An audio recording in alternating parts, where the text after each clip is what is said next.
from the cap and trade, because it is not somehow disappearing into a black hole in space, but to be made available to reduce the problems that average Americans face on an ongoing basis, and to be able to advance the vision, much of which he articulated I agree with. Mr. Chairman, I appreciate deeply your scheduling this hearing and being able to deal with an important part of the climate change equation and the livability of our communities. As you pointed out, we're talking about a third of our greenhouse gas emissions. We're talking about where most Americans live, work, and recreate. We have opportunities here, and we will hear it from our witnesses, to be able to tie the pieces together in a way that reduces greenhouse gases, that inspires new economic activity, that provides more choices for Americans, and leads us to a reduced carbon future. Despite some of the political posturing we have heard, I do believe at the end of the day we are going to find that there is a very significant consensus that is emerging with the American public, with people in business, labor, environment, the professions, because there are opportunities and there's lots of low-hanging fruit. Indeed, we'll hear today about some things that's just talking about picking fruit up off the ground, and they have, in many cases, multiple benefits in terms of improving health to the individual, new economic activities, not just saving the planet. I look forward to hearing from our witnesses, Mr. Chairman, and to be able to explore with you the big picture, where we are looking at technology, economic development, strengthening the communities, solving multiple problems simultaneously. I am pleased that the President's budget blueprint provides an opportunity to finance it, to be able to encourage it, and to be able at the same time to provide support for businesses and American families in a way that they will actually be better off, not suffering from the consequences of carbon pollution and climate change. Thank you, sir. Great. We thank the gentleman. Chair recognizes the gentlelady from Tennessee, Ms. Blackburn. Thank you, Mr. Chairman, and I want to welcome our witnesses. I also, as Mr. Sensenbrenner mentioned, has had to step out. I'm going to have to step downstairs to see our air conditioning and heating manufacturers that are in a meeting down there on some similar subjects, and then come back to join you. But I want to thank you for the hearing and do want to welcome all of you. And as you can hear, on this panel, we will disagree about the issue of global warming and climate change and the science that is involved there. But one of the things I think that we all agree on is that traffic congestion is a problem, and that this is something that does need to be addressed. And I would say I'm one of those that says there's plenty that could be done and should be done other than investing billions of dollars in a high-speed rail from Los Angeles to Las Vegas. But there are other ways, low-cost ways, to address this situation. And there was a study by the Texas Transportation Institute that included some really common-sense approaches to this issue. Freeway ramp metering, traffic signal coordination, incident management, high occupancy toll lanes. Taken together, these measures would reduce hundreds of millions of traffic hours, save billions of gallons of gas, and eliminate thousands of tons of emissions, all of which are important to us. So I think that investing highway money to correct inadequate bridges and increase road capacity, coupled with a few simple improvements, would significantly reduce emissions, reduce fuel wasted in traffic congestion, and move us in a more common sense approach along a way to solving the problem. And with that, I will yield back the balance of my time and look forward to the testimony. Thank you, Mr. Chairman. Thank the gentlelady. Chair recognizes the gentleman from Colorado, Mr. Salazar. Well, thank you, Mr. Chairman, and I will submit my full statement for the record, but I just wanted to just briefly let the panel know that I'm very interested in energy independence and trying to figure out where we go from here. I'd like you to address the argument that a lot of people talk about whether we should do maybe a carbon tax instead of a cap-and-trade system, if you would.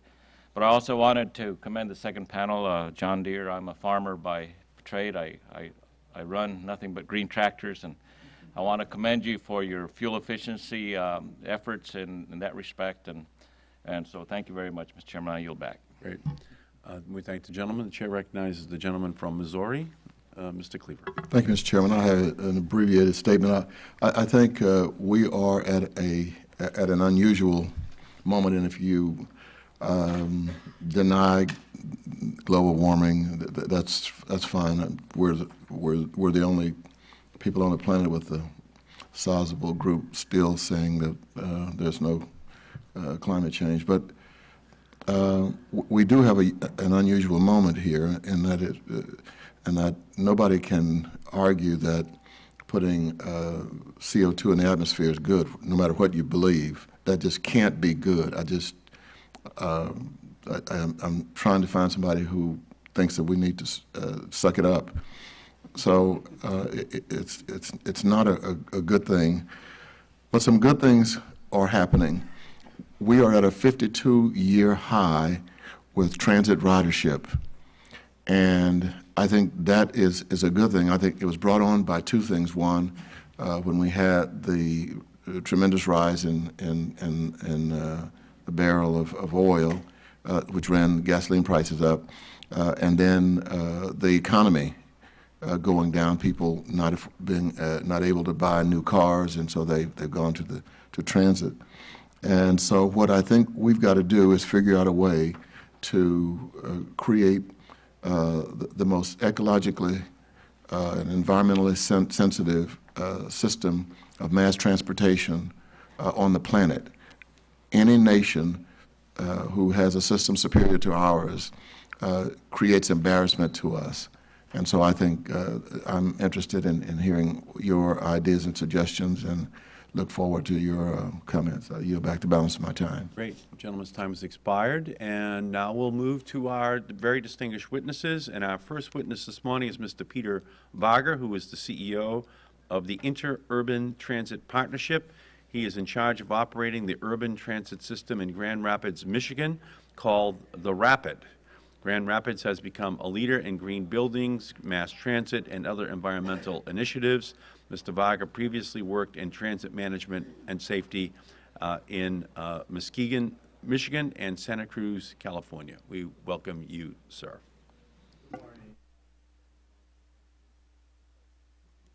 Sorry. Good morning. Thank you, Chairman Markey, and members of the Select Committee. This is really a great opportunity for me. We are a transit system that is quite successful in the United States in growing, and I think that's one of the reasons why I'm here, because I want to talk about how you can achieve 10% growth in transit, double the ridership in a decade. We started the authority about 9 years ago. We have expanded services over time, and we have, in fact, we're now transporting 9.1 million trips a year, and that's a double of the ridership that we had a decade ago. The Grand Rapids region is quite well known for its greening efforts and its green transportation. We are part of a community sustainability partnership with the cities, with the business people, and with the universities. 18% of all LEED projects in the United States come from the Grand Rapids metro region. We have the first rectory, the first church, the first public museum, the first LEED certified hospital, and we at the Rapid created the first LEED certified public transit building in the United States. We never anticipated being first, but we ended up being first. And being first, you can never change that, so we try to herald it. We're very well known for our sustainable practices. In my testimony, I talked to you about our Central Station project, which is LEED. We're going to start using the American Recovery and Reinvestment Act to expand our Wealthy Operations Center, our maintenance facility, and it's intended to be a LEED facility as well. Because of our leadership in public transportation sustainable practices, we were designated by the Sierra Club in 2008 as a cool city, along with Denver and Minneapolis. In my testimony, I give you several examples of public environmental benefits of a public transit system, but I wanted to highlight one thing.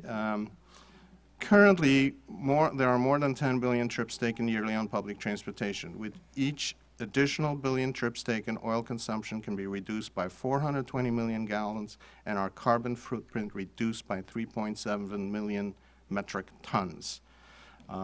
Let's assume the 10% growth rate we've done in Grand Rapids in public transportation trips. The United States could save 141.9 million metric tons of carbon emissions annually, equal to 8% of total carbon emissions from transportation, and also save 15.2 billion gallons of fuel per year.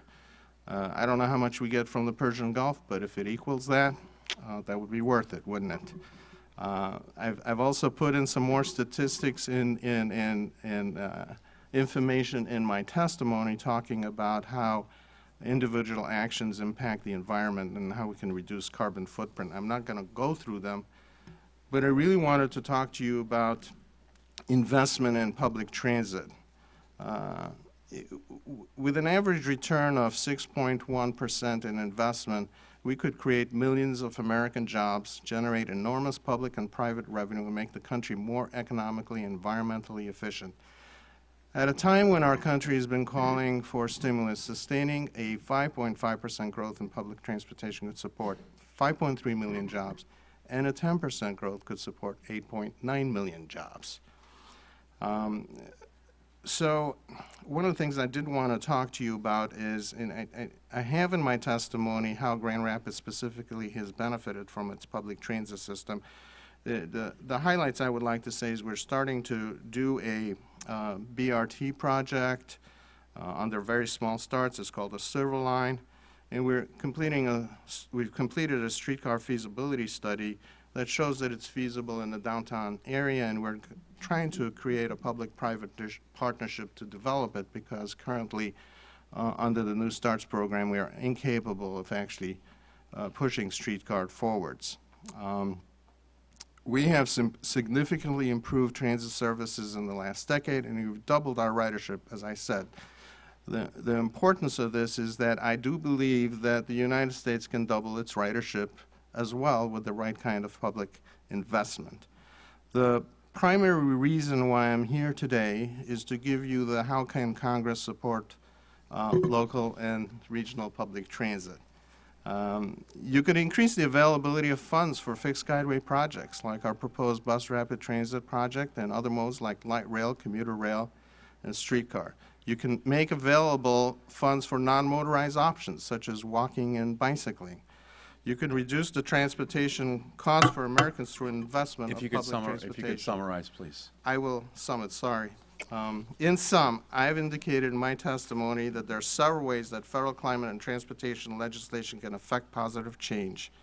And I encourage you to take each one of those measures that I've outlined and implement them, because we don't have enough time as we're trying to save the earth. Thank you, Mr. Varga, Thank very you. much. I'm going to allow the leading bicyclist advocate in the Congress to introduce our next witness. I wouldn't say that where Mr. Obastar could hear you, but thank you, Mr. Chairman. It is a pleasure today to have Andy Clarke. Andy is the executive director of the League of American Bicyclists. Last week he just hosted people from 47 states, several foreign countries, over 600 advocates who were in and around the Hill sporting our trademark bicycle pin. I first had an opportunity to become acquainted with Mr. Clarke when he was advising the Federal Highway Administration's Pedestrian and Bicycle Information Center. A tireless advocate, extraordinarily knowledgeable, and we're lucky to have him here today. Welcome. Well, thank you, Mr. Chairman. Thank you, Mr. Blumenauer, members of the committee, for the opportunity to testify before you this morning on the important role that bicycling can play in reducing oil dependence and global warming. Let me return the favor and acknowledge and thank Congressman Blumenauer for his leadership on bicycling and livable communities issues, for passage last year of the bicycle commuter tax provision, and for your leadership of the Congressional Bike Caucus, which I believe now boasts a majority of House members. Last week, as you kicked off our 9th National Bike Summit, we heard from the head of Copenhagen's bicycle program. 36% of trips are made by bicycle in this northern tier city of 1 million people. Copenhagen is hosting the next round of climate change talks in December, and we hope delegates from all over the world will see firsthand how a world-class city thrives with bicycling at its core. Our summit participants were obviously wowed by the sheer numbers of cyclists and the infrastructure that accommodates them. Yet the one critical lesson we learned is that Copenhagen was not always a bicycling paradise. In the 1970s, their city streets, their squares, their public spaces were overrun with cars. They chose a different path, have seen bicycle use increase dramatically, and now have their sights set on a 50% mode share for bicycling by 2015. Of course, there's a big difference between Copenhagen and U.S. cities. I mention it because they are actually changing people's behavior, and I think that's the key. Bicycling is perhaps the ultimate zero-emission transport mode. We all know that getting more people to ride or walk instead of driving will help reduce emissions. The question is, will they actually do it? We have the answer here in the United States in many of our bicycle-friendly communities. For example, since 1991, Portland, Oregon has seen a 490% increase in bicycle traffic as their bikeway network has grown from 60 miles to 280 miles. In practical terms, that means that more than 16,000 cyclists now cross Portland's downtown bridges every day instead of 2,500 in 1991. A green dividend has been calculated for Portland's integrated transport investment. The average Portlander drives 4 miles less per day than the national average, saving 2.9 billion miles of vehicle travel and keeping more than $1 billion of money in the pockets of Portland residents. Other cities that I document in my testimony, such as New York, San Francisco, Cambridge, Minneapolis, and Washington, D.C., have seen phenomenal bicycle mode share increases in recent years because of the policies, programs, and funding they've invested to improve conditions for bicyclists. So how can the federal government support bicycle travel?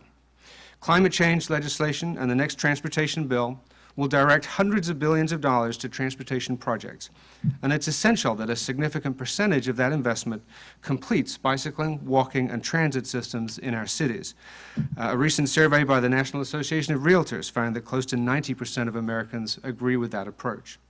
We must have a national complete streets policy to ensure that all those funds improve the safety and convenience of bicyclists, pedestrians, people with disabilities, transit users, and yes, even motorists. On that point, let me reiterate that bicycling, walking, and transit rise and fall together. I'm not pleading a special interest case today for bicycle enthusiasts. I'm suggesting that livable, sustainable communities are built on the ability of people to walk, ride a bike, and take transit for many of their daily needs, and that motorists and urban freight providers will benefit from having fewer cars on the road. Equally, I'm not suggesting that everyone suddenly become a 60-mile round-trip lycra-clad bicycle commuter. Our focus must be on the 40% of trips in this country that are just 2 miles or less. 90% of those trips are today made by car. Those are the most polluting trips. These are the trips we must make easy and convenient to be made by bike. This is where the greatest potential lies to reduce climate emissions in the years ahead. Today's focus is obviously on climate change and oil use, and we support a greater emphasis on transit, more fuel-efficient vehicles, and hybrids. But I would be remiss if I did not remind the committee, as my colleague Congressman Blumenauer has done, that when you encourage bicycling and walking, you also help address the health, physical activity, air quality, congestion, and economic challenges faced by individuals, communities, and our nation. So thank you, and I would be happy to answer any questions. Great. Thank you, Mr. Clarke, very much. Our next witness is Chris Zimmerman. He is a member of the Arlington County Board in Arlington, Virginia. He serves on the Board of Directors of the Washington Metropolitan Area Transit Authority. We welcome you, sir. Thank you, Mr. Chairman, members of the committee. Good morning, and thank you for inviting me. I've submitted a statement for the record. I think to make best use of your time, I'll just sum up a few of the things and be happy to answer any questions at the conclusion of the statements. Let me say first, Arlington, Virginia, right here across the river, is a community with a legacy of what is now called smart growth, although when my predecessors started it, they didn't have that word, and it wasn't so described. But in 2002, when the EPA gave out the first award for smart growth, the first award for overall excellence was given to Arlington for the success in planning and implementing the Roslyn-Ballston Metro Corridor, which has now become kind of a laboratory, something people are coming to study. to see what you can do in what was not previously a real urban area, but was kind of a declining inner ring suburb and has been revitalized as a result over the last generation, and has now demonstrated that there's tremendous potential in a fairly high-income growing area to move people to alternative transportation, to reduce both car ownership and car usage and vehicle miles traveled, to eliminate drive-only trips and single car occupancy at an impressive rate, and to do that by choice, because people are opting to live there. In fact, they have to pay a premium. That has become actually our biggest concern. But we've also seen that on a county-wide level, not only in the areas where we have the tremendous investment represented by Metro Rail, that it is possible to get a more transit-oriented, pedestrian-oriented lifestyle, and that people want it. So throughout our county, we've been approaching this in a similar fashion. We're a small jurisdiction geographically. We have about 200,000 people, but we're only 26 square miles, so we're comparatively dense. Our metro corridors are only about 10% of the land area of the county, and that's where we've concentrated most of this development. But even in the other areas, we're using things like better bus service, extensive bicycle network. We've been implementing bike lanes on streets as well as bike trails, improving our sidewalk network. We have a complete streets approach that was described by the preceding speaker that has made it easier for people to get around, and in fact people are choosing more and more to walk, to ride bicycle, and so on.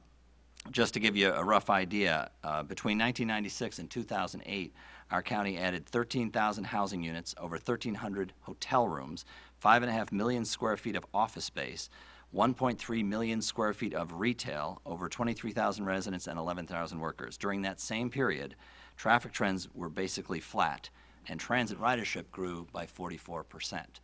There are many other ways you can measure this. Just to give you one example, if you simply look at who drives alone, how people get to work, basically. If you look at how people get to work in the Washington metropolitan region, about 3/4 or so drive alone.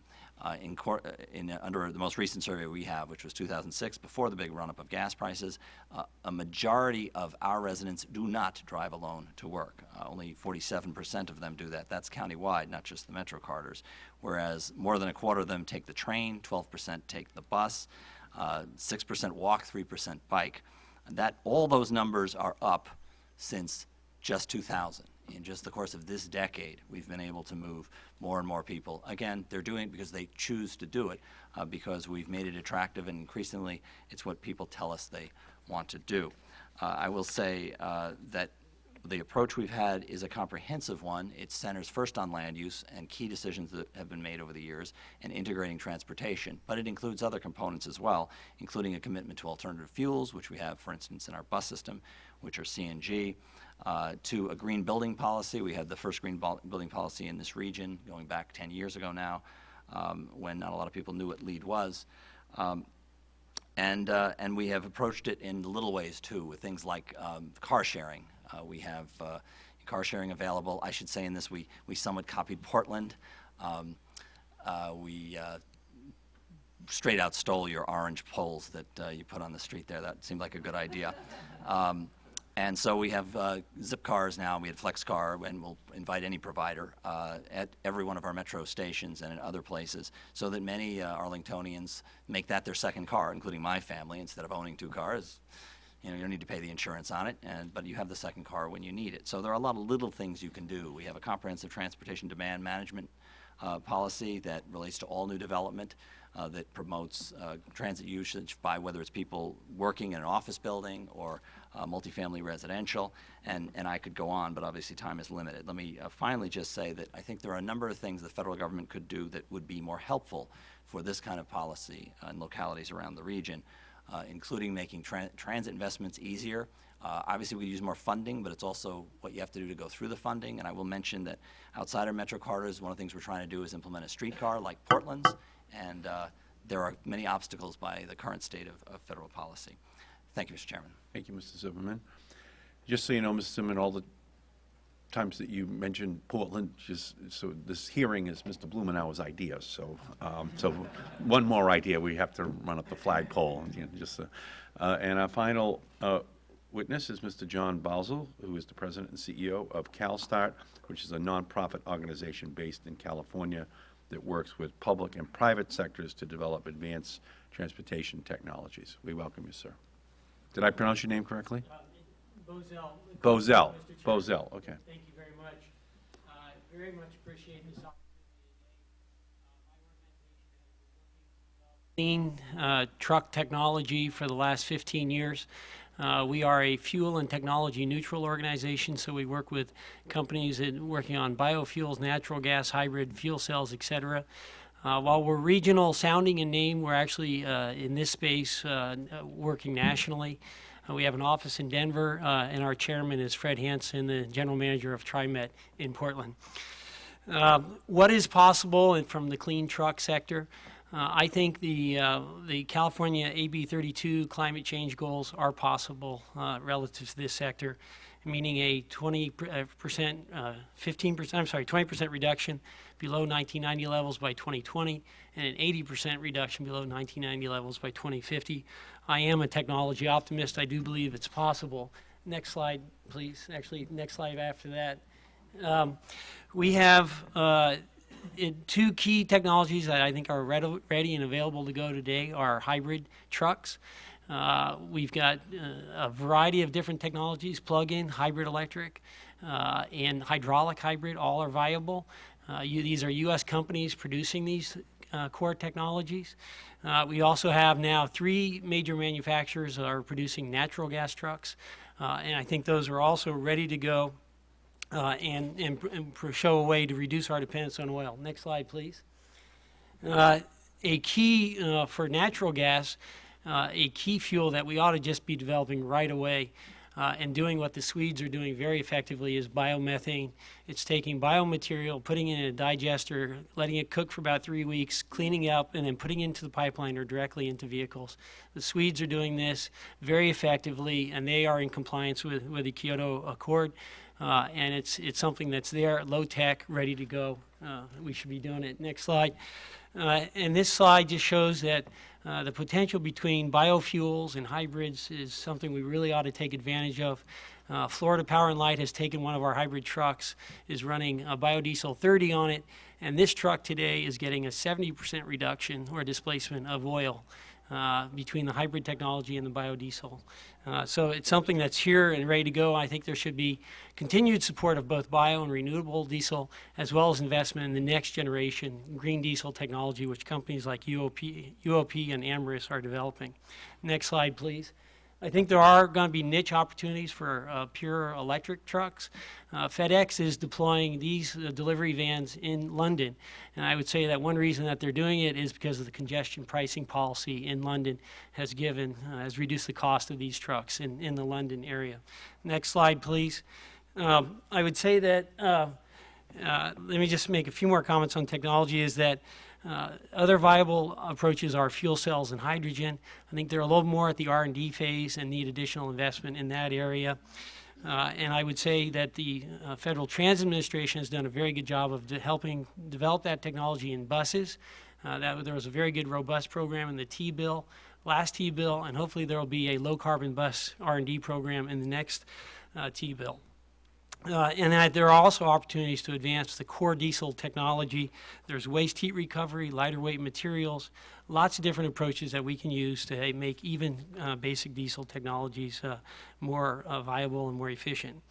So in summary, I just want to hit on some key policy recommendations. First of all, I think the high price of oil that we saw last year was the mother of all policies. It really helped drive efficiency and improve the business case for all the alternatives. It's clearly something in Europe and Japan. They have figured out how to send a consistent price signal at the pump. On cap and trade, Congressman Salazar, to answer your question, we do not see this having a material impact on demand in the transportation sector. The price of carbon that we see coming out of cap and trade would not significantly affect the price at the pump. So we might see a $20 or $30 or 20 or 30 cent price increase as a result of cap and trade, but we don't think it'll materially impact demand. However, if there are auction allowances, we would certainly hope that they could be used for transportation measures. In the absence of a high price signal, I do think a new energy bill that would extend the existing tax credits for alternative fuel trucks and hybrid trucks is very important. On page 6 of my written testimony, we've laid out specific rebates that ought to be provided for hybrid trucks based on the amount of battery capabilities of each truck. And then lastly, I just want to thank the U.S. Army and the Department of Energy and the EPA for their programs in this area, and hopefully we can have an integrated approach going forward. One last point is that I think T. Boone Pickens has done a good job of helping to educate the nation about the economic problems associated with importing oil each year. Depending on the price of oil, that price tag goes from $250 to $750 billion a year. We simply cannot keep affording that. We've got consumer debt that's out of control. We've got budget deficits that are out of control, and our trade deficit. And energy, imported oil is a huge portion of that problem, and it's time to really address it. Thank you very much. Thank you, Mr. Bozell, very much. Let me recognize the gentleman from Oregon, Mr. Blumenauer. Well, thank you, Mr. Chairman, for your courtesy and for scheduling this hearing. I am struck, Mr. Bozell, just talking about nuts and bolts things that are possible right now, that are within the window of economic feasibility, and with a little nudge might blossom to make a huge difference. And our ranking member did talk about the potential with trucking, and we look forward to working with you on those elements. I have two questions that I would like to put to the panel. One just deals with where my friend, the ranking member, left off. He talked about the pool of money that could potentially be generated. 2/3 of $1 trillion, perhaps double that, but then ignores what happens with the money. The President envisions that significant amounts of money would be available to further incent energy efficiency, be available for rebates for families to cope with challenges, and to be invested in other ways. And I just wonder if you could briefly touch on ways that the money that may potentially be generated could be spent in a way that could reduce the carbon footprint. For instance, Mr. Zimmerman, you talked about struggling with FTA to try and get them to just administer existing law so you can build streetcars and other things. But what difference, what could you do with those resources to build on the admirable record of success that you have? Congressman, we would have a long list, but you know, to start, things like implementing, obviously, a streetcar is an example where comparatively small investment can yield tremendous results in promoting not just transit use, but the compact development pattern that you need that is really key to ultimately reducing greenhouse gas emissions. The kind of smaller investments you can make. We did a transit center, for instance, for a few $1 million, much of which, in fact, was federal grant money through the CMAQ program, which provided a transit nub in a place called Shirlington, which is actually right off a major highway, which is an example of a compact development where you don't have a big, you don't have a train, but we're able, in the area of about 1/4 of a clover leaf, to pack in a community that's very desirable. People want to go to visit. There are now people living there, working there, restaurants, and we have a transit center that gets about 400 buses a day and carries several thousand people. That was a comparatively small investment, which a federal grant helped make possible. There are all kinds of things like that you can do, and again, I would stress also not just the money, but how do you remove the obstacles that make it so difficult to get that you say, well, for a few $1 million, am I going to hold up my project for years in process? That's a tough question for us. Well, we want to come back to you in terms of reauthorization. I want to just touch briefly with our other panelists, Mr. Clarke, Mr. Varga. There's nobody that puts a gun to the head of the people in Arlington or Grand Rapids that forces them on transit, forces them to walk to work, to bicycle. You've referenced in several ways the choices, making the choices more attractive so that people can take advantage of them. We want to would you like to elaborate on that for a moment, Mr. Clarke, in terms of choice for our citizens? Thank you. We often hear that one of the biggest challenges facing getting more people riding is Americans' love affair with their cars. I believe Americans have a love affair with the quickest, cheapest, most convenient way of getting around, which we have done a very good job of making driving recently. A soon-to-be-published report comparing the U.S. and German transport policies shows that Germans, who love their cars and fast cars as much as anyone, have a 41% mode share for biking, walking, and transit. They have the choices, they have the options, and they choose the easiest and most convenient way of getting around. In Copenhagen, again, the speaker at the National Bike Summit said that's the reason why Copenhageners ride their bikes. It's not because they're big environmentalists, it's not because it's in their genes, it's because cycling is the easiest, quickest, most convenient way of getting around. So I think that is part of the trick. And to refer back to your last question, I took the precaution of talking to Roger Geller at the City of Portland yesterday, and he says that for about the equivalent cost of 800 feet of the I-5 Columbia River Bridge replacement project, they could affect a Copenhagen-style transformation of Portland and achieve a significant mode shift and mode change over a 15 to 20-year period. That seems to me a wise and a sensible use of resources that are there. Thank you. Thank you, Mr. Chairman. Great. Gentleman's time has expired. The chair recognizes the gentleman from Colorado, Mr. Salazar. Thank you, Mr. Chairman.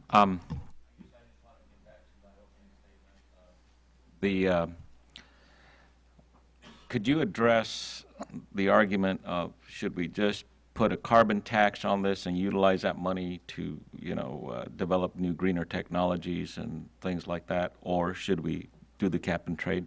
And any of you can answer. If I can address this, you should do anything you can, whether it's cap and trade or carbon tax or taxing vehicle miles traveled, to get 250,000 cars off the road daily. Only 54% of people have access to public transit. You need to shift that, so you need to use some of those revenues from those sources to deal with the problems rather than the current revenues that are available to increase public transportation. So I would encourage all of you to look at different kind of climate change legislation that uses those mechanisms to fund these alternative sources of transportation. Which one would you prefer? I mean, a simple carbon tax for emissions? To me, a simple carbon tax and an assessment on vehicle miles traveled, a combination of those things, so you reduce also the vehicle miles traveled. Anybody else? Honestly, I think that any of these approaches would help in almost any combination. Essentially what Mr. Varga said is the most important thing, that you have to make the incentives reflect the policy goals, and I think you have to make the cost, the price we pay reflect the social cost. And anything from raising the gas tax, which would help a lot, or something more sophisticated like a vehicle miles travel tax, which in some ways would be better but harder to do. But really, I think any of these things would be better than where we've been, and it's going to be a matter, obviously, of what you can make work on, on many other levels. I wouldn't know how to pick, in terms of how it affects me at the local level, any of these things I think would be helpful in getting the right outcomes. Okay. Anyone else? I must say we as an organization don't have a particular preference. We do know that as gas hit $4 a gallon last year, our phones were ringing off the hook. Our events were going crazy. In the Denver metro area, for example, their Bike to Work Day grew from a steady 15,000 people a year to over 25,000, almost 25,000 people, because people were focused on the price point. And clearly, gas and price is a big issue as to how people choose to travel. So whether that's the right mechanism, and we don't really have a horse in the race, whether it's cap and trade, whether it's a carbon tax, but the price of carbon certainly needs to be raised so we can pay for any of these alternatives. Mr. Boswell.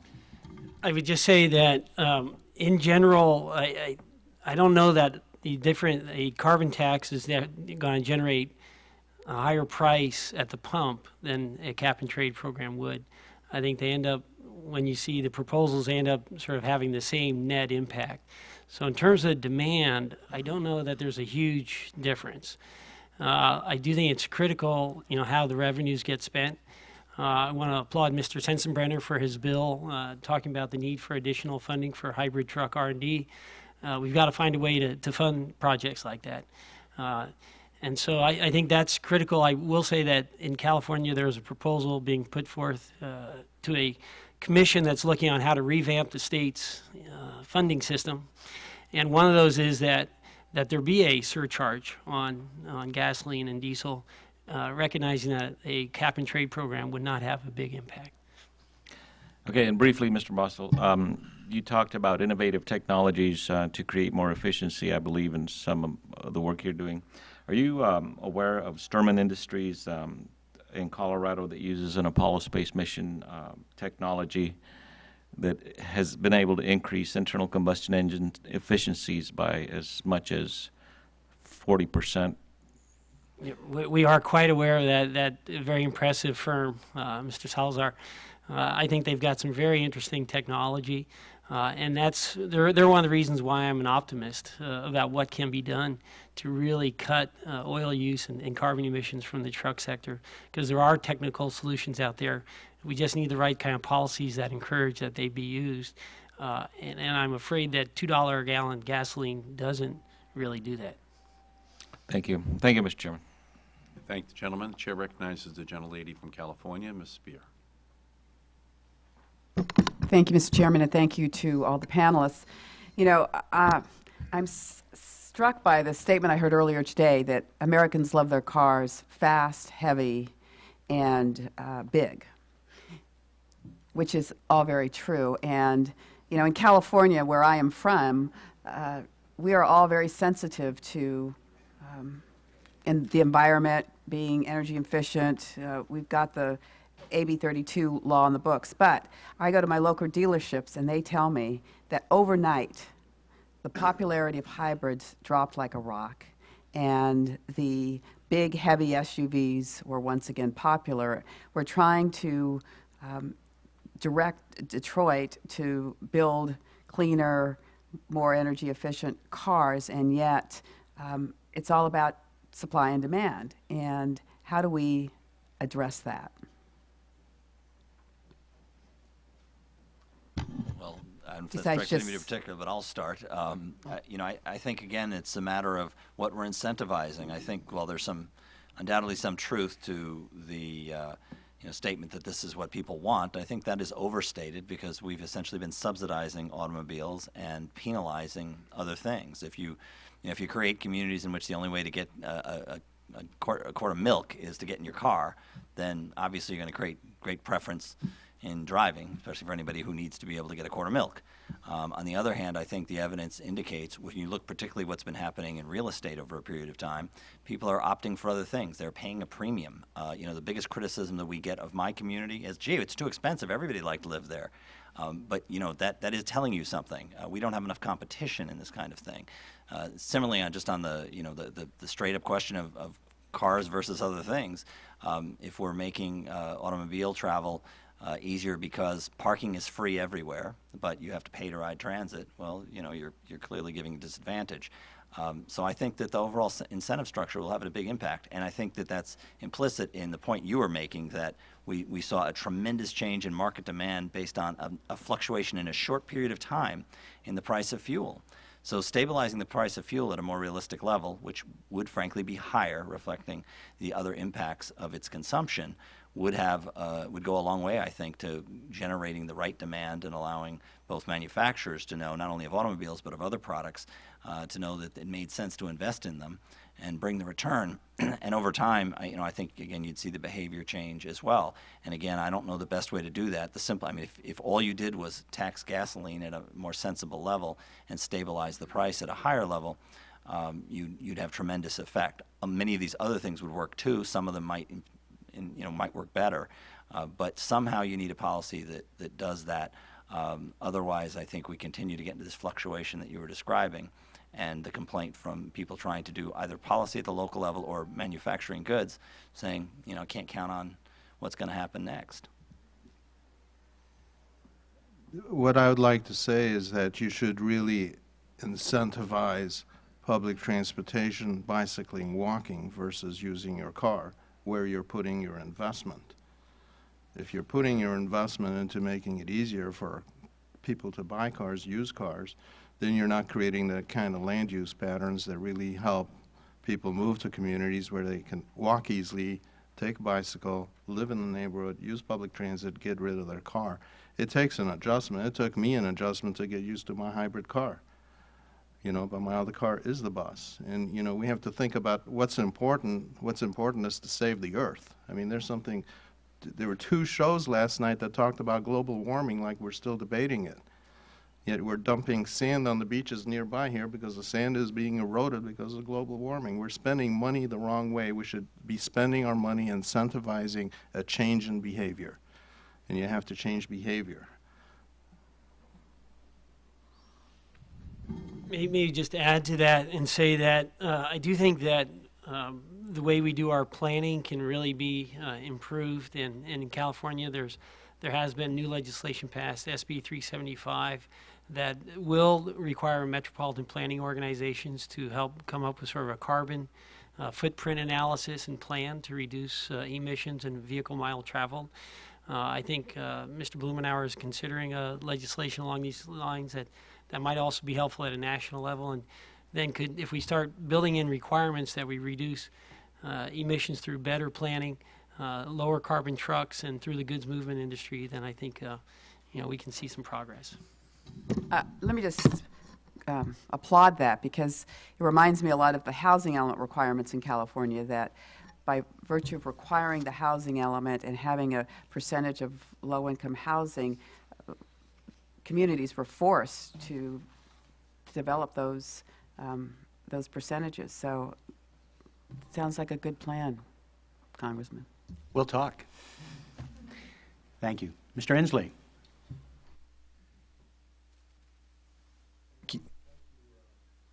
Thank you. I just wonder, going forward, looking at our transportation funding, you know, we have a transportation bill coming up.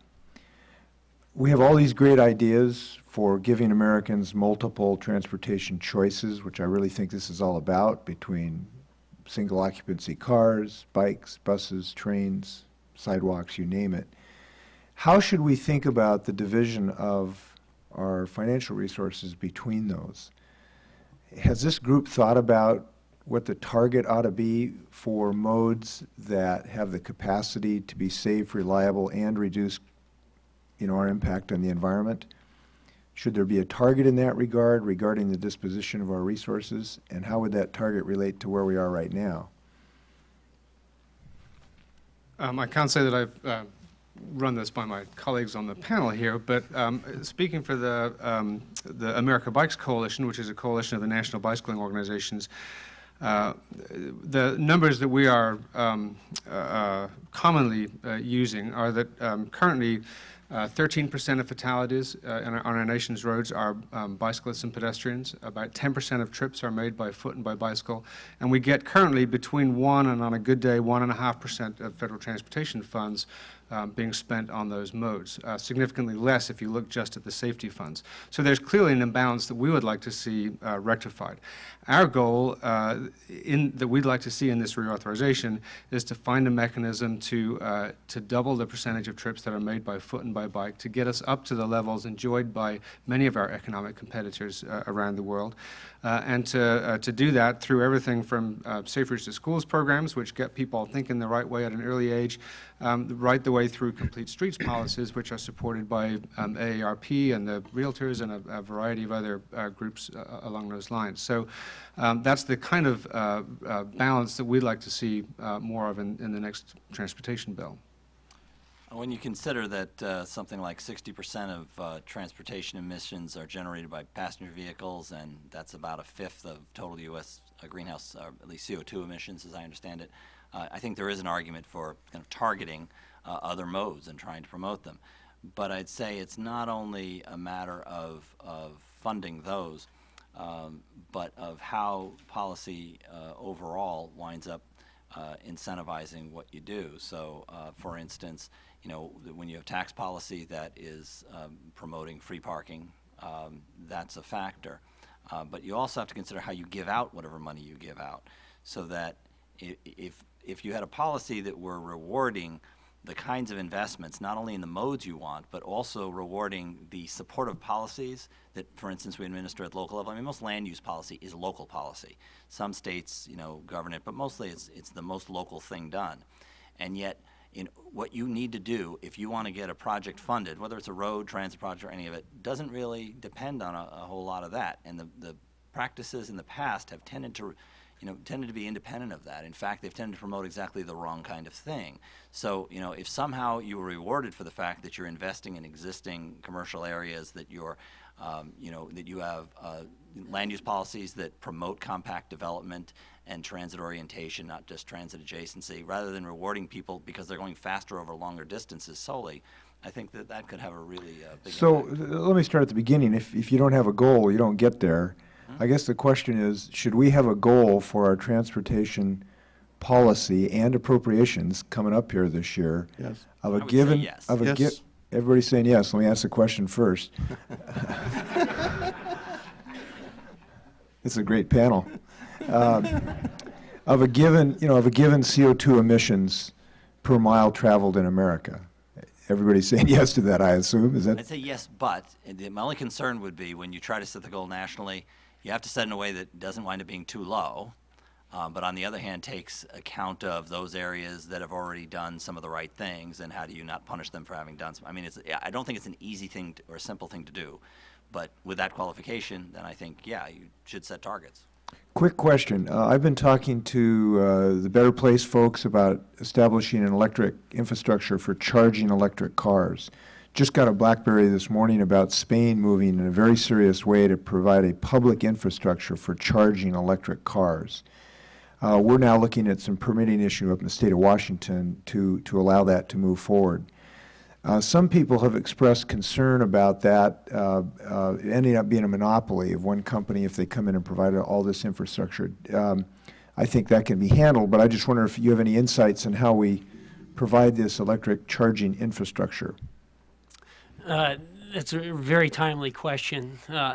I'd say, first of all, that I'm very excited about the number of electric vehicles or plug-in vehicles coming to the market. There are plug-in hybrids, there are pure electric vehicles that are coming. I think one of the real beauties of those cars is that people will be able to recharge at their home. And people are finally looking at these cars as more urban city cars, and not trying to make them do the exact same thing that your gasoline car could do. So I think to a certain extent, the initial rollout of these vehicles will not be dependent on having a public infrastructure. And I think surveys show that people love to be able to charge at home.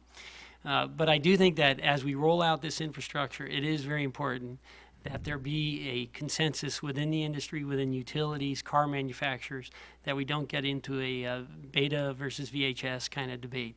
And we did that in the 90s, and we ended up with two different types of charging plugs, and now we still have those out there, and those same plugs are not relevant to the next generation of plug-in vehicles. Well, the good news is that the wiring's there, but... Chairman's permission, just one quick question. I mean, should we try to strive for some uniformity in a charging system? Yes, we definitely should, and I think that's a great role for government to really drive industry and get people to cooperate and talk to each other. Thank you. Ms. Herseth-Sandlin. Thank you. I thank the witnesses for their testimony.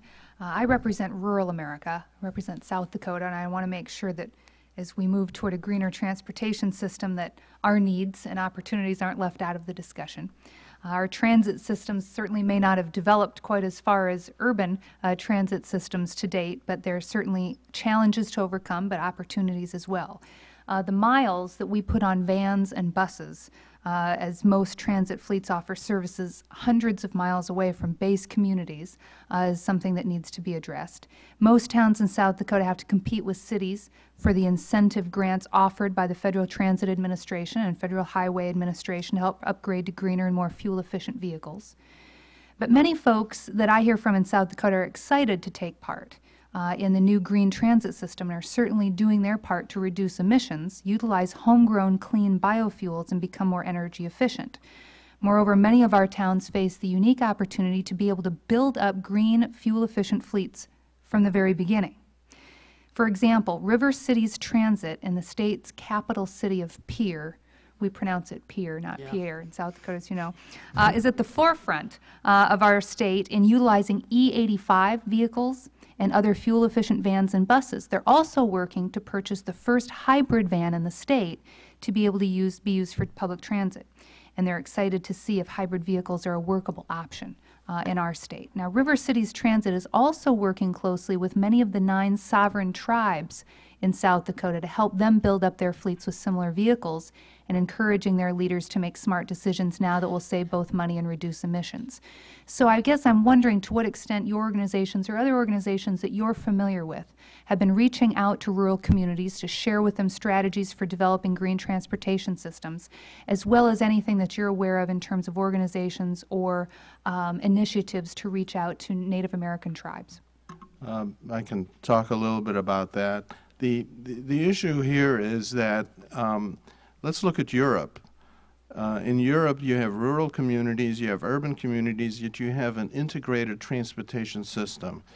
And using alternative fueled vehicles in rural areas is really to an advantage, but they have to connect to someplace so they can go someplace, so they can go someplace, so they don't have to drive across the country to get somewhere. What we don't have is an integrated transportation system in this country that allows people that choice. You take a smaller trip with a van or a bus or a car that's alternative fueled to some train station so you can get to a place, so you can go to the city and move around really easily. You really have to focus on investment across the country that gets you there. In rural areas, true, there has to be some increased focus of providing that support for transit to do that. And then in the cities, you have to make sure that there's more fixed guideway systems in there so when you get there, you can move around. So you're not stuck thinking, I'm leaving Pierre, I have to use my car to get to Chicago. I appreciate your point, since South Dakota does not have Amtrak service.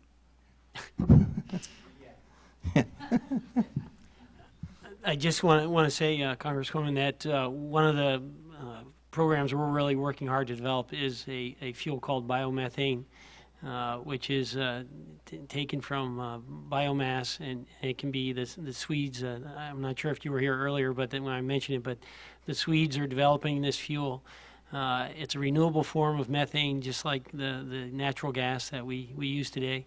And I think there is a tremendous opportunity for rural communities, particularly agricultural industries, to take advantage of that as a local fuel source. And we would be very interested in working with the groups in your community in your state to help develop that fuel.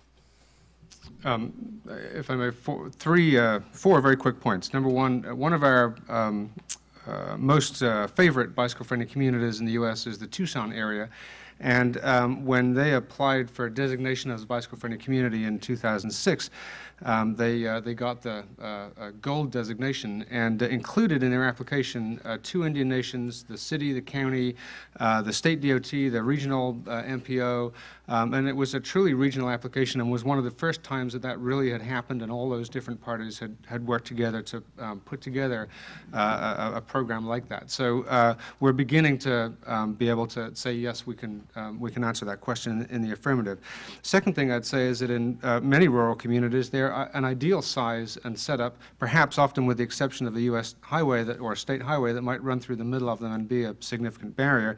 They're an ideal size and makeup for bicycling and walking, and we should not forget rural communities and small towns in the application of enhancement and other funds to make them more bicycle friendly.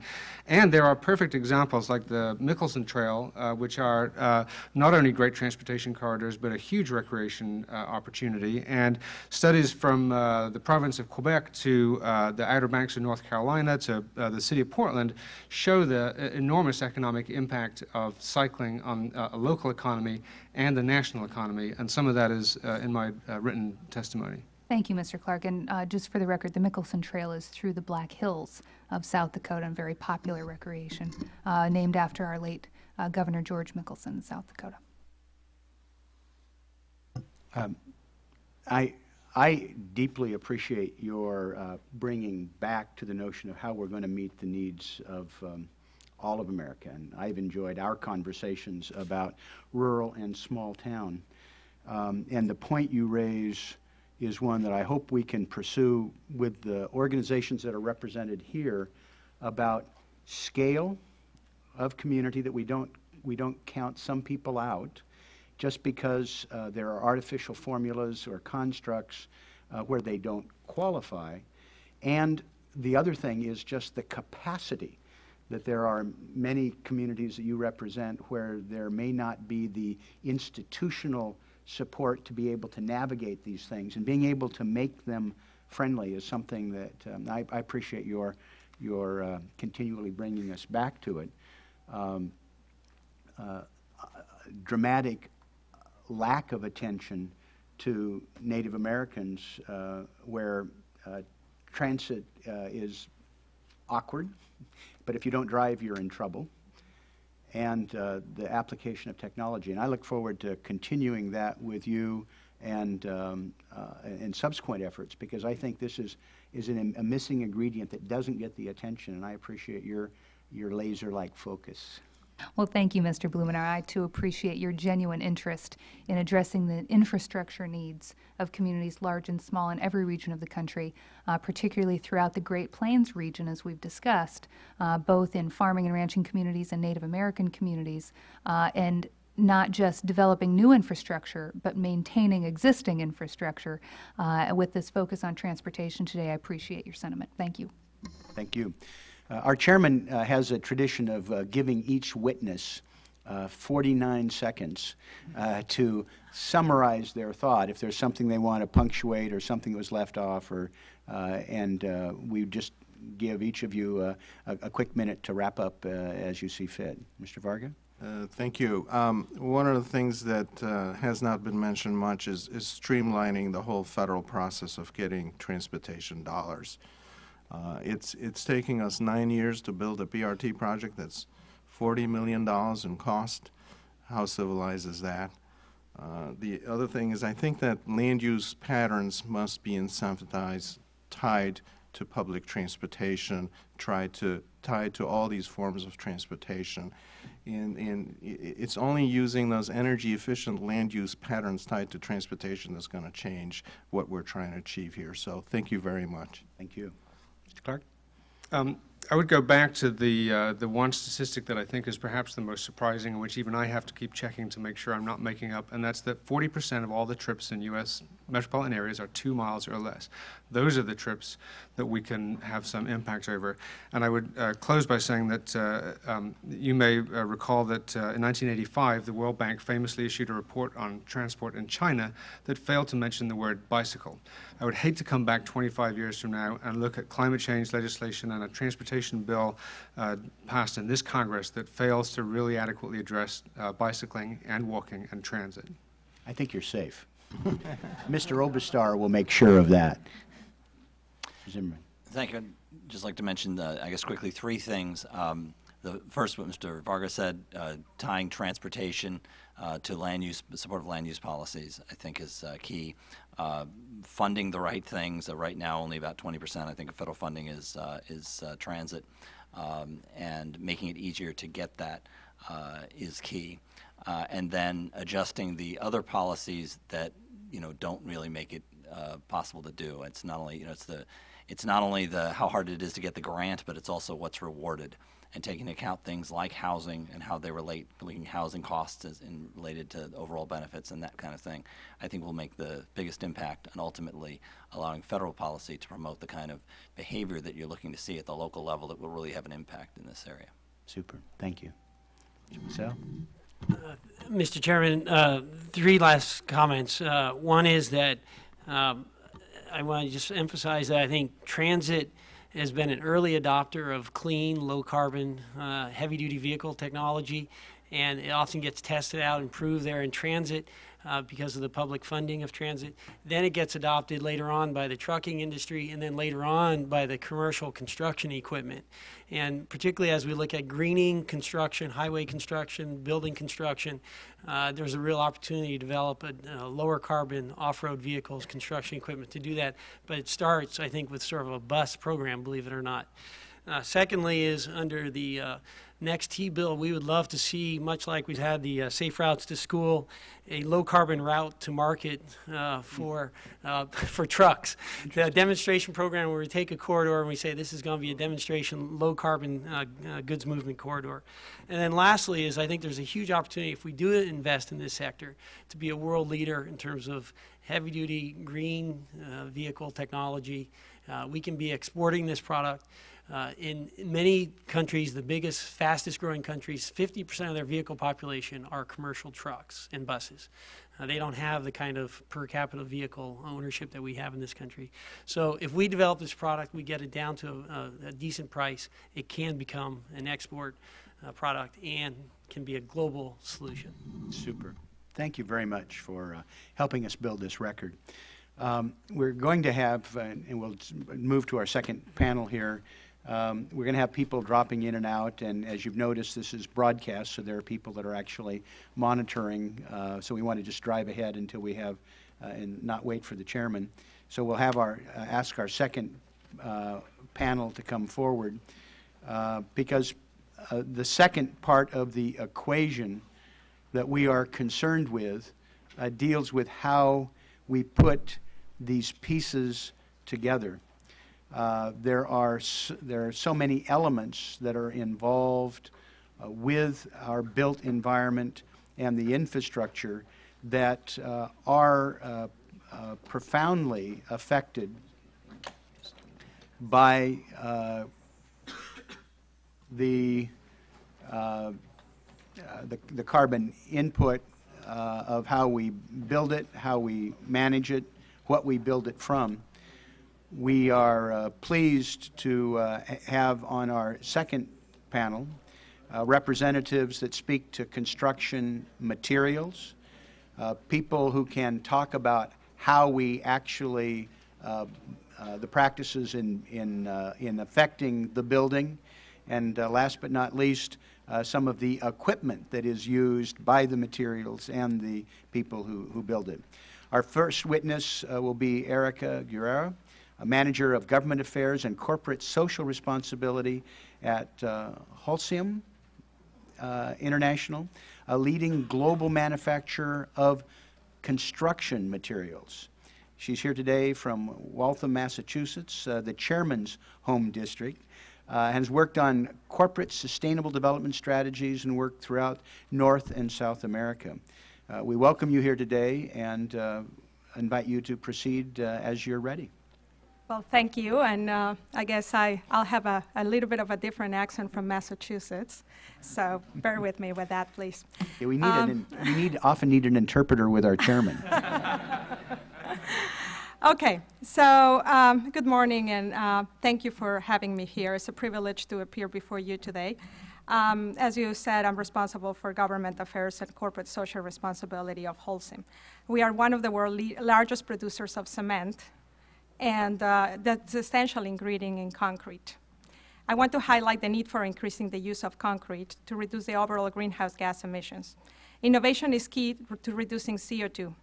Holcim invests heavily in research and development with a focus on optimizing our processes and creating products that provide better performance with fewer natural resources. Holcim is committed to reduce its net CO2 emission per ton of cement. We have invested more than $2 billion over the last 5 years, upgrading and expanding our facilities in the United States. I commend you for the leadership in promoting innovative solutions to reduce the environmental impact of infrastructure construction. Headquartered in Waltham, Massachusetts, we are the leader in the U.S. cement industry, serving 44 states. For the last 3 consecutive years, we have been recognized as the leader of the industry by the Dow Jones Sustainability Index. Holcim Limited is a global company with operations in 70 countries, and we're engaged in the European emission trading system. We are working with this subcommittee as part of the energy-intensive manufacturer group that appeared before this committee yesterday at yesterday's hearing. Concrete is the foundation of any modern society, and it's the second most used commodity in the world after water. Cement is a critical component of concrete, and when combined with water and aggregates, becomes the glue that binds the whole mixture together. Cement gives concrete its strength and durability. Nearly 50% of our product has an end use in the public sector, in roads, airports, bridges, hospitals, and schools. Cement is an energy-intensive material to manufacture. However, it only constitutes approximately 15% of the concrete's volume. The first step in the manufacturing process of cement is heating the limestone at extremely high temperatures, up to 2,000 degrees, which produces what we call clinker. And I'm introducing a new term here. And this is the energy-intensive part of manufacturing cement, where 90% of our greenhouse gases are generated. In very general terms, there is a ton of CO2 emitted for nearly every ton of cement produced. However, 50% of those emissions are the result of a chemical reaction in the process, which are commonly referred as process emissions. Another 40% are the result of the fuel combustion to maintain those high temperatures. And the remaining 10% is attributed to electricity use and transport. As a result, the cement sector accounts for 5% of global CO2 emissions. And it is forecast that the demand for the product will increase over the next 30 years. It grows with the population. Holcim has identified 3 primary areas of opportunity to drive the reduction of greenhouse gases in the cement production. First, capital investment, technology, and process innovation can reduce the energy consumption of our facilities. Second, the use of waste-derived fuels, like scrap tires, like biomass, like plastics, can reduce the CO2 intensity by replacing fossil fuels like coal. And third, the use of other industries' byproducts as supplemental cementitious material, second term, SEMs, can reduce the clinker content in cement. I would like to focus on this last opportunity. As I explained, the production of clinker is a major source of CO2 emissions from cement manufacturing. We should look for ways to reduce the amount of clinker in the mix. Unfortunately, we lag behind many countries by requiring inflexible recipes for cement, instead of performance-based standards that adapt the needs of a project, like in the rest of the world. Many projects can be done with a lower carbon footprint if performance-based standards are accepted. However, acceptance does not necessarily translate into use, especially when it comes to infrastructure projects.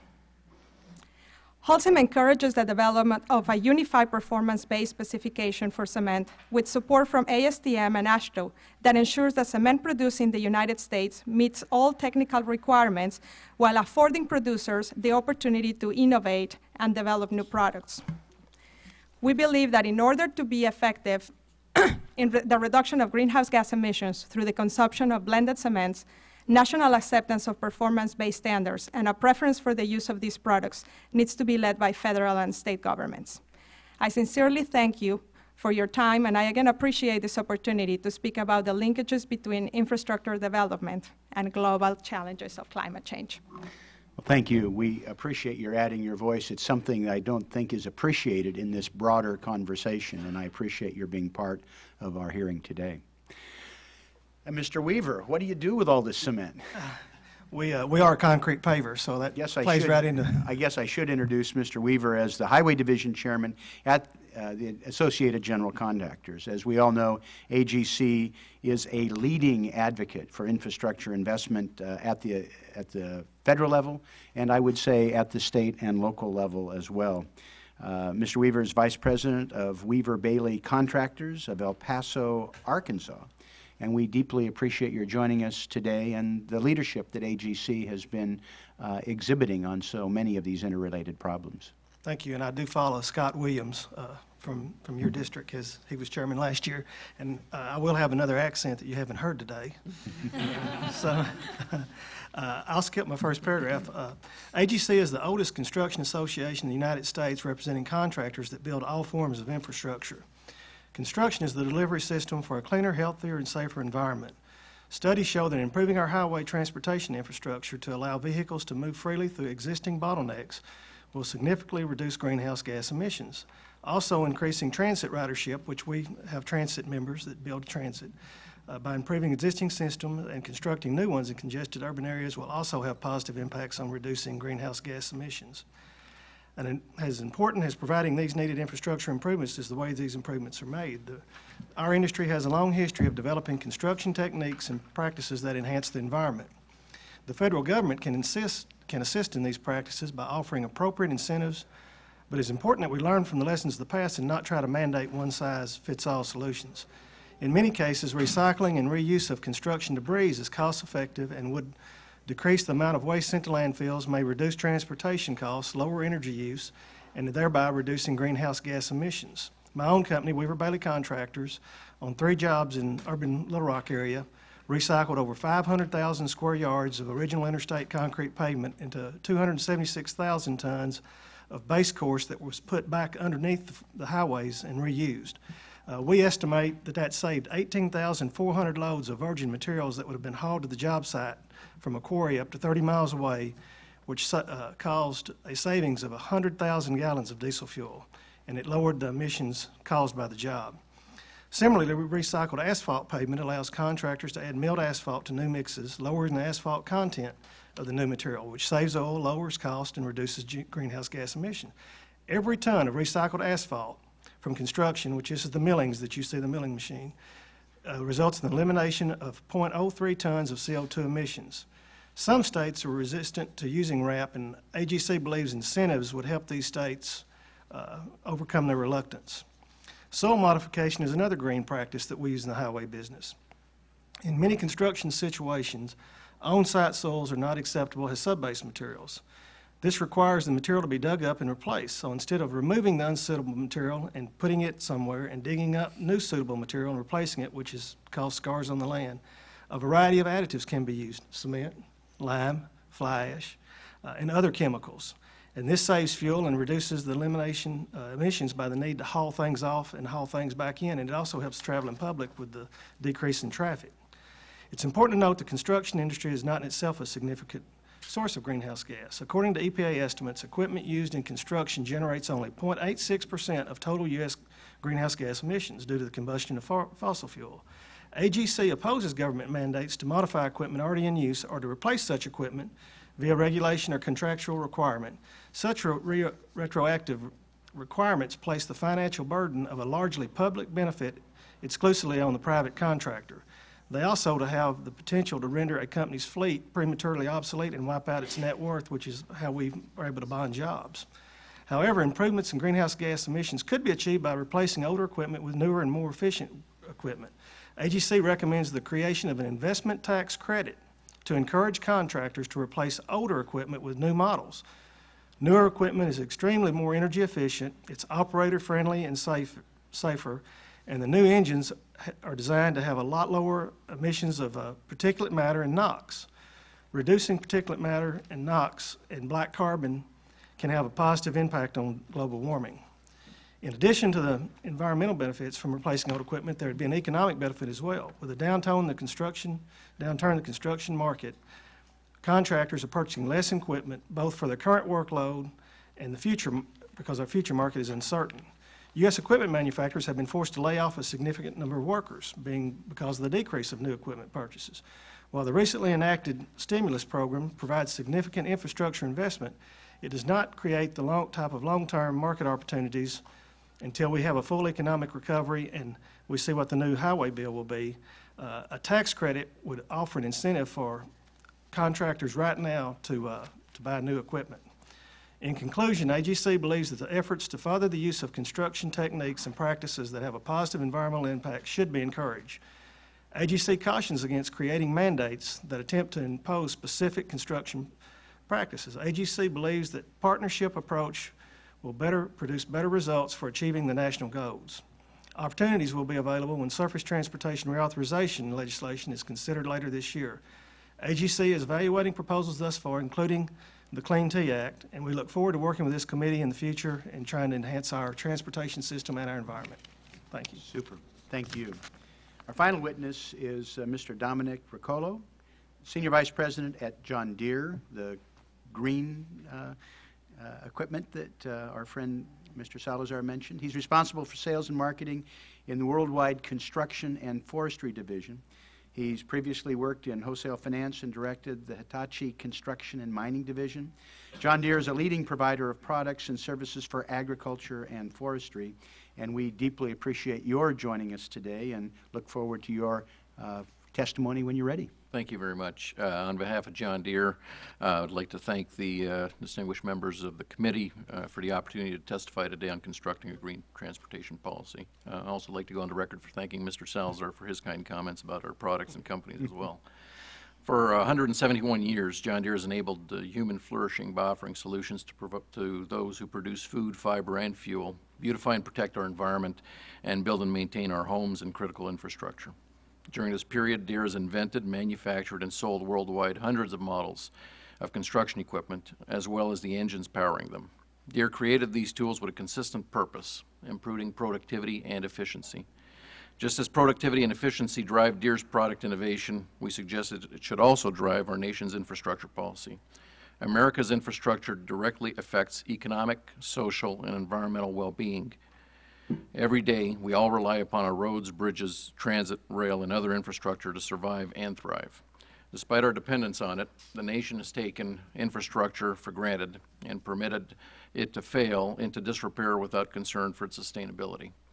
The nation's current infrastructure has suffered from the absence of a national vision premised on both robust funding as well as the pursuit of the most productive and effective projects. Actions in recent weeks reflect congressional leadership in creating this vision for infrastructure. It is clear you appreciate something as significant as our infrastructure requires significant funding. We also must make sure this and future money is spent wisely, and to do so we need to incorporate principles of environmental sustainability into our infrastructure policy. John Deere believes one way to make infrastructure projects greener is through the use of productive, efficient construction equipment. The construction equipment marketplace has consistently demanded machine productivity and efficiency because fuel consumption is a primary operating cost for our customers. In response, John Deere and other construction equipment manufacturers expend substantial resources to ensure their customers can get the most work out of every gallon of fuel used. The federal government can take many steps to support further efforts in construction equipment industry to improve equipment productivity and efficiency and reduce environmental impacts. Collaboration between the public and private sectors is needed to investigate and fund the research and development of new standards and technologies to further improve equipment productivity and efficiency. By recognizing the essential road, non-road equipment will play in transforming the transportation and other sectors of the economy to achieve ambitious and necessary greenhouse gas reductions, we can see that appropriate investment by the federal government into non-road technologies would create substantial environmental returns. For example, creating modal shifts from the road transport to rail and public transportation systems is one way to help offset the growth in greenhouse gas emissions. We strongly recommend that the federal government also take steps to ensure construction equipment owners can more easily purchase new technologies that excel in productivity, efficiency, and environmental sustainability, and thereby build infrastructure that the nation demands. A single piece of large construction equipment can cost several hundred thousands of dollars. The development of tax incentives and funding specific to the purchase of new equipment will remove uncertainty for equipment owners who today face the risk that inconsistent environmental and other regulations created by states and locally may make equipment obsolete well before the end of its useful life. On a larger scale, the federal government can support greener construction practices and techniques by incorporating environmental considerations into infrastructure planning and funding decisions. As a member of the United States Climate Action Partnership, John Deere supports incorporating greenhouse gas measurement and accounting in transportation, infrastructure funding, and planning. Incorporating such considerations, however, needs to be coupled with an improvement to the infrastructure project development and approval process. Transportation projects often become bogged down for years in inefficient and redundant processes, thereby increasing the project costs and undermining the ability to improve the environmental impact on our transportation system. An efficient transportation system also provides many indirect benefits. For example, improving our infrastructure, we will improve the environmental sustainability of many green industries critical to rural America, including renewable energy specifically. I'd like to especially thank Committee Member Herseth Sandlin for her support of woody biomass energy. Woody biomass is a prime example of rural renewable resources that can help meet our energy needs, address the challenges of climate change, revitalize our rural communities, and improve the health of forests. Congress is in a position to unlock the enormous potential of woody biomass by supporting not only the creation of a market for it, but also the creation of an infrastructure system that enables its ready and cost-effective transportation. In concluding my remarks, I would be remiss if I failed to mention another critical benefit Congress should consider in its infrastructure policy debate, and that's to one of job creation. John Deere witnesses firsthand the dramatic impact of the current financial crisis on its workforce, dealers, and customers. The financial crisis has hit the construction industry very hard, with 21.4% unemployment and over 2 million construction workers without jobs. The impact of the financial crisis extends well beyond the construction industry to those skilled and hard-working Americans who manufacture our vital construction equipment. John Deere and others in the construction equipment industry have been forced to lay off many employees as a result of the plunging demand for construction equipment caused by the financial crisis. I want to thank you again for the opportunity to testify, and I'm happy to answer any questions that the committee may have. Super. Thank you very much. Ms. Herseth Sandlin. Thank you, Mr. Blumenauer. Mr. Ruccolo, thank you for your testimony. Thank the other witnesses as well. But my questions go to you as it relates to the Renewable Biofuels Facilitation Act. I appreciate John Deere's support of this legislation that I've reintroduced with Mr. Greg Walden of Oregon. We believe that a key to fulfilling the renewable fuels standard that we passed in 2007 is to ensure that cellulosic biofuels can be produced from the greatest possible diversity of feedstocks in communities across the nation. This particularly affects any region of the country with significant tracts of forest land, as you indicated, including the Midwest, the Northwest, the Northeast, and the South. Now, I know your company has developed specialized equipment to collect woody biomass in forests, and I hope that you can share more about that with the committee. But I also know that the company's been very active in South Dakota in testing new farm machinery that's going to make it easier to gather for producers, agricultural producers, to gather and process corn stover and other farm byproducts that can be used for cellulosic ethanol production. So if you could expand on those initiatives and elaborate on the necessity of these projects if we're going to have greener fuel sources in the future, and if you could also speak to some of the challenges you're currently facing as you assist efforts to expand the diversity of feedstocks for biofuels.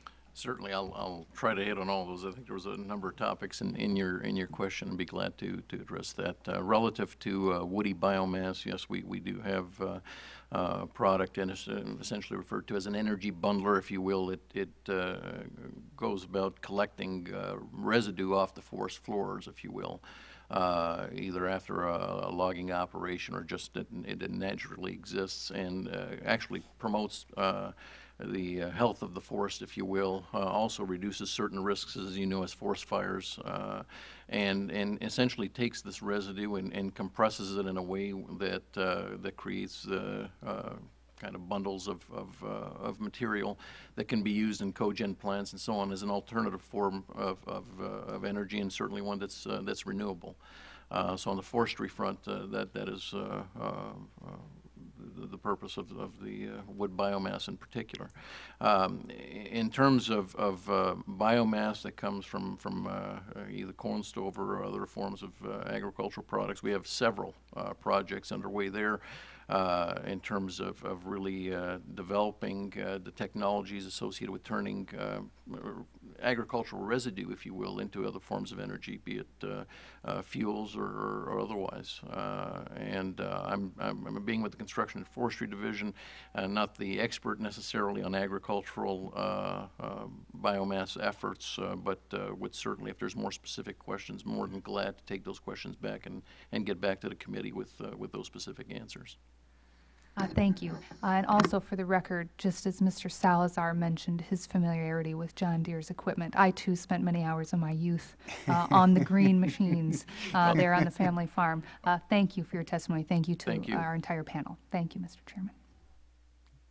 Well, we're reaching the wrap-up here, but I would like to pose to each of our panelists an opportunity to maybe drill down for a moment about the incentives, the government standards that were referenced, and opportunities to change the process.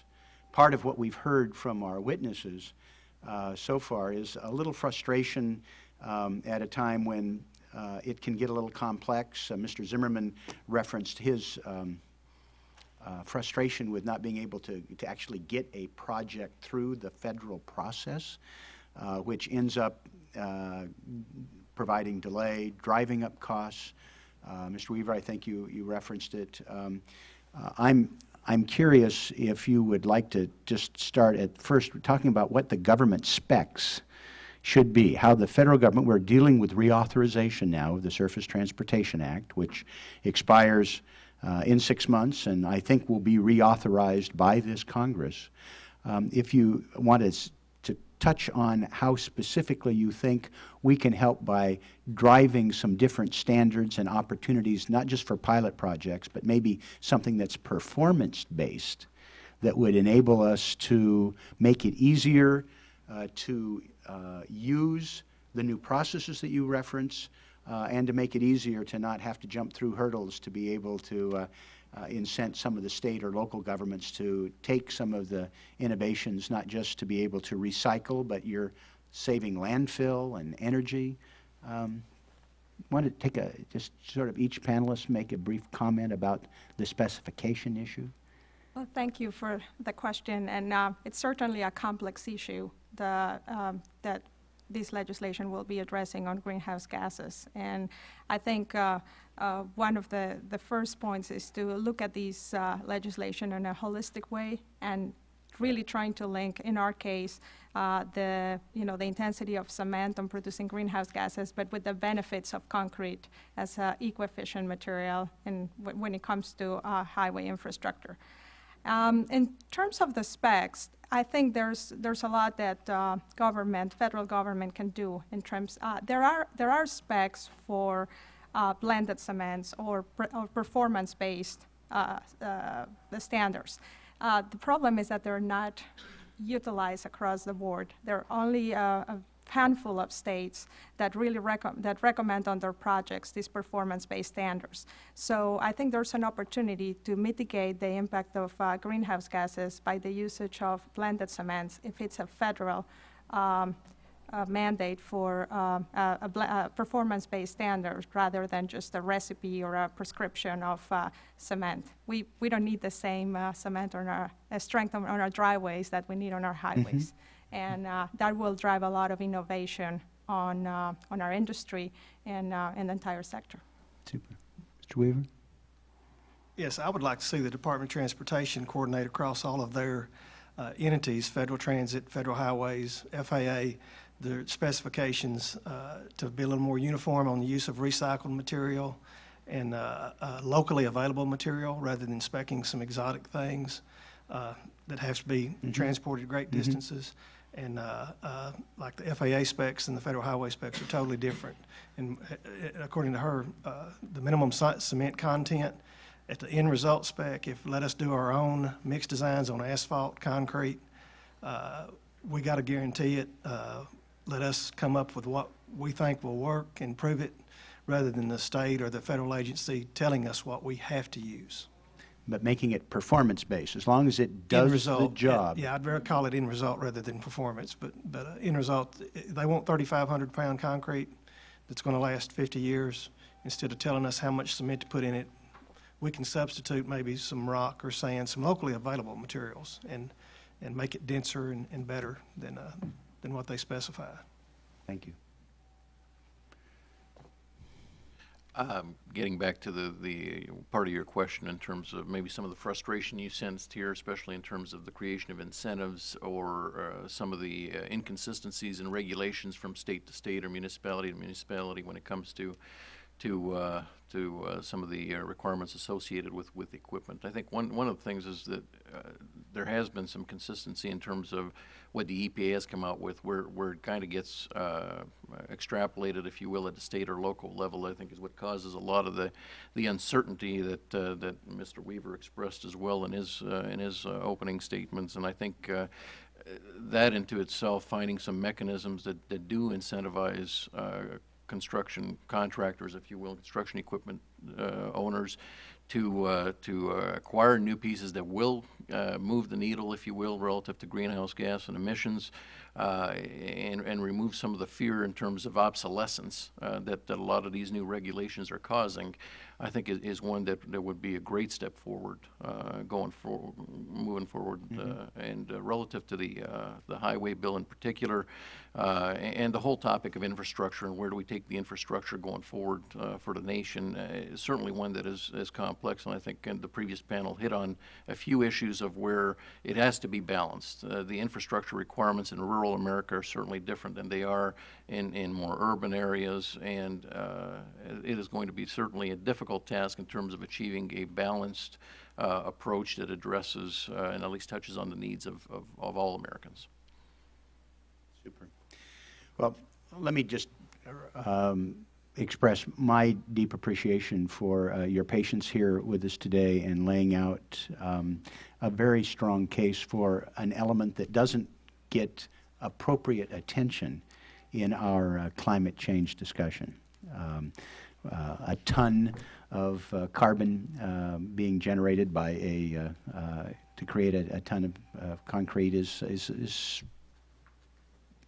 something that I think people find sort of staggering if they're not equipped with it. And I have been very impressed with what your industry has done to try and develop a greener, lighter carbon footprint. And the construction industry, the leadership that's being exhibited at some of the state and local level is really remarkable. And your point about equipment manufacturing, which is essential to all of this, we've got a lot of equipment out there that actually does generate a tremendous amount of pollution and is inefficient, but as Mr. Weaver points out, is an important part of the net worth of a lot of small and medium-sized business people, and they're going to need some help in the transition. And I think across the board, you are uncovering a series of elements that are very, very important for us to consider in climate change, in reauthorization, in what's going to happen in the next round of economic stimulus, because I don't think the economy is going to rebound quickly, and transportation finance. So you've really set the table here in an underappreciated part of the committee's work, and I appreciate deeply your helping us build the record here today. And I wonder if we haven't exhausted your time and patience, if each of you might have a minute that you would like to offer up to just kind of punctuate one item as we conclude the hearing. Yes, just to reiterate that the energy-intensive part and the ton of CO2 generated in cement, it can really be offset by all the benefits of concrete usage. It's cement, the energy-intensive product, but it's only 15% of concrete. So there's a lot of opportunities to really work on both ways to reduce our carbon footprint. Super. I'm going to help Mr. John Deere. We think that an incentive, tax incentive, whether it's a targeted tax credit or whatever, to replace new equipment. With the money flowing to the states now to rebuild the highways, a lot of contractors will take old equipment, as I did this winter. I rebuilt a 24-year-old piece of equipment, and I didn't bring it up to current standards, but it's going to be good enough to last another 10 or 12 years. Had there been some kind of incentive there, I wouldn't have rebuilt that. I would have went and bought a new motor grader for $300,000. But this money's coming, and I think it's time that people have a plan to replace their older equipment. And on a personal note, Little Rock has over 60 miles of bicycle pedestrian trails starting at the Clinton Library. And the centerpiece of it is the longest pedestrian bicycle bridge in the United States. And excuse me, but it's named the Big Dam Bridge. It goes over a dam. Yes, and Congressman Snyder is shamelessly promoting it. That along with your streetcar. We appreciate that. Thank you, Mr. Weaver. I'd just like to conclude by just saying the topic of infrastructure spending is a tough one. It is one that is extremely expensive. We fully understand and appreciate one, but we also, I think, all need to come to realization the cost of, or the failure to do so has got a tremendous cost as well that maybe is not one that can be as easily defined, if you will. To Congressman Salazar's initial question about cap and trade, or just share Deere's view on that. Our view is we're very much in favor of a cap and trade system for the simple reasons that it allows for greater flexibility, but I think will drive greater innovation and get us to the kinds of greenhouse gas levels that are going to be necessary going forward. Wow. Well, that's a great note on which to conclude the hearing. For the last 30 months, I've been having conversations with a variety of stakeholders, including representatives of each of your industries, about how we should be rebuilding and renewing America, what sort of vision we have going forward, not just another transportation bill, but the big picture that each of you have referenced. And I must say that meeting with 250 stakeholders now over 2.5 years, and having a series of conferences around the country. We'll be in Atlanta again this Monday. I am struck by the pockets of innovation that people aren't aware, the flexibility that is not maybe necessarily associated with various sectors of the economy, and the potential of bringing people together. You may have noticed that occasionally it's a little controversial around here. There's a little controversy, a little debate. But what we're seeing, starting at the grassroots, and as evidenced by your testimony today, that there are broad areas of consensus that can bring people together to help solve economic problems, saving the planet, and making the quality of life improve for all Americans. And we really appreciate your contributions for advancing that debate, and look forward to working with you and the committee as we move forward. Thank you very much. And I think we are adjourned.